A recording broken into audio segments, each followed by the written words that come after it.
Grand 3 de ce paragraphe préliminaire aux variables aléatoires discrètes, intitulé Espaces probabilisés généraux. Et on va démarrer par le petit 1 sur la mesure de probabilité. Avant ça, on va revenir sur ce qui a été fait en probabilité l'année dernière. Donc le contexte de l'an dernier, c'était qu'on faisait des probabilités pour modéliser mathématiquement des expériences aléatoires. Ce qu'on appelait une expérience aléatoire, c'était une expérience dont l'ensemble, dont l'issue n'était pas certaine, et donc je quantifiais en décrivant l'ensemble des résultats possibles de mon expérience, qu'on appelait un univers et qu'on notait grand oméga. Et en PCSI, on s'est limité avec des univers finis. Donc il y avait qu'un nombre fini de possibilités pour les résultats de mon expérience aléatoire. Et on va voir que ça va être un peu gênant parce que très rapidement, on a envie de considérer des expériences aléatoires où l'ensemble des résultats possibles est infini. On appelait événement non pas un résultat, mais un ensemble de résultats. Autrement dit, une partie de oméga. L'avantage de considérer comme événement non pas simplement un résultat, mais un ensemble de résultats, c'est qu'on avait une analogie entre les connecteurs logiques et les opérations ensemblistes. À savoir que le il existe ou le ou était relié à l'union, le pour tout ou le et était relié à l'intersection et la négation était reliée au complémentaire. Par exemple, mon résultat appartient à l'événement A ou à l'événement B, ça voulait dire oméga appartient à A union B. Il existe un entier i, ou pas forcément un entier, il existe un i dans grand I tel que oméga appartienne à l'événement AI. Ça correspond à oméga appartient à l'union des AI. Oméga appartient à A et oméga appartient à B, c'est équivalent à oméga appartient à A privé de B. Si pour tout i oméga appartient à AI, ça revient à dire que oméga appartient à l'intersection des AI. Et oméga n'appartient pas à A si seulement si oméga appartient au complémentaire de A. Donc on avait cette traduction entre le langage logique avec des et, des ou, des non, et les unions, les intersections, les complémentaires sur les ensembles de résultats. D'où l'idée de prendre des ensembles de résultats comme événements. Ce qui n'était pas une restriction, parce qu'un résultat, ce qu'on appelait un résultat élémentaire, je considère l'événement singleton ce résultat. Et donc, après, quand on va être amené à calculer des probabilités d'événements, on se demande quelle est la probabilité que le résultat appartienne à cet ensemble de résultats possibles. Ce qu'on avait appelé probabilité, donc si oméga c'était oméga 1, oméga n, on appelait probabilité une application qui allait de toute partie d'oméga dans R+, et qui vérifiait que la somme des probabilités des événements élémentaires singletons de oméga i valait 1, et que si A et B étaient deux événements incompatibles, donc d'intersection vide, la probabilité de l'union c'était la somme des probabilités. C'était ça la définition d'une probabilité. Alors, la question c'est comment généraliser cela à des cas de grand oméga, un ensemble infini. Alors déjà, voyons des exemples simples d'expériences aléatoires où l'ensemble des résultats possibles est infini.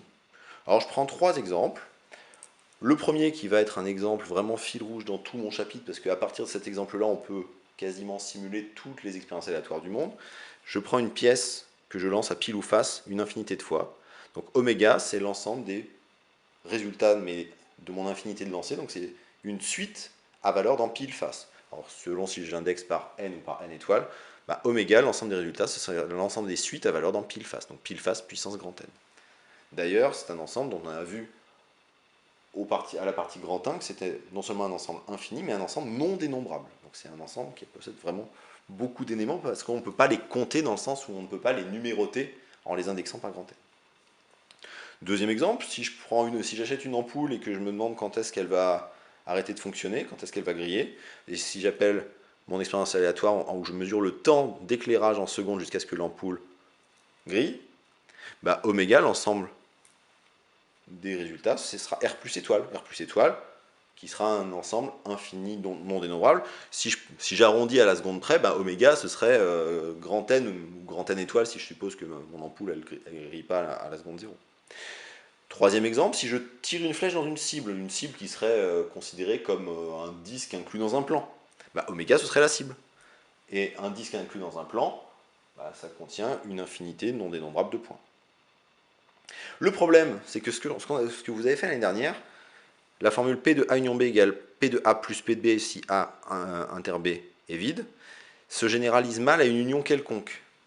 Pourquoi? Parce que dans l'exemple 3, par exemple, ma cible, je peux l'écrire comme l'union. Alors, cette union un peu avec au lieu de prendre un U rond, je mets des bâtons, c'est ce qu'on appelle une union disjointe. C'est l'union où les événements sont 2 à 2 incompatibles.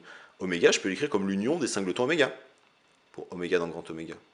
Est-ce que je pourrais écrire que P de oméga, c'est la somme des P de singleton oméga? Bah, la réponse, c'est sans doute non, parce que si j'ai l'idée d'une probabilité uniforme sur le disque, dans le sens où je ne préfère aucun point de ma cible par rapport à un autre. Donc mon P de singleton oméga, si je l'appelle mu, il ne va pas dépendre de oméga. Là, si je traduis la notion de probabilité uniforme, c'est que P de singleton oméga ne va pas dépendre de oméga. Donc si je l'appelle mu, et donc si je veux que la famille des mu pour oméga dans grand oméga, je puisse en calculer la somme, donc il faut que cette famille des mu soit sommable. Mais la seule manière qu'une suite constante soit sommable, quand oméga est infini, c'est d'avoir mu égale 0. Mais si mu égale 0, la somme, donc si je prends mu égale 0, la somme vaudrait 0. P de oméga égale 0. Alors qu'en général, P de oméga, c'est la probabilité d'un événement certain, puisque c'est la probabilité que mon résultat appartienne à la cible. Donc c'est censé être 1. Donc là, on a un problème avec ça.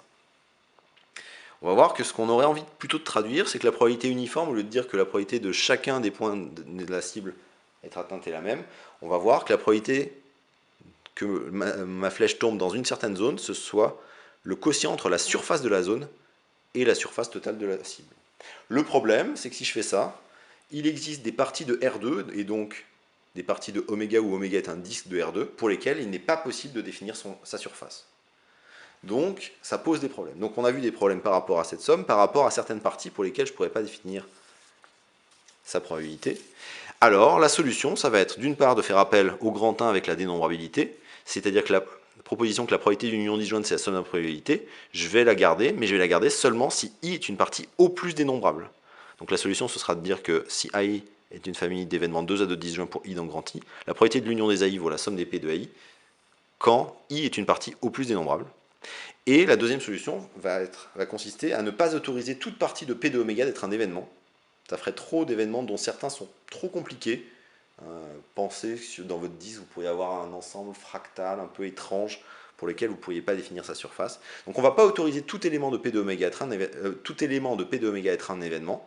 Et ce qui va nous sauver, c'est ce qu'on appelle la notion de tribu, qui elle aussi est reliée à la dénombrabilité, mais qui va être suffisamment riche pour conserver la traduction ensembliste des opérations logiques qu'on a vues précédemment, et de construire tout un tas d'événements pertinents, et être compatible avec la relation 1, avec les sommes, les familles sommables, puisqu'on a des sommes potentiellement infinies, indexées par une partie au plus dénombrable.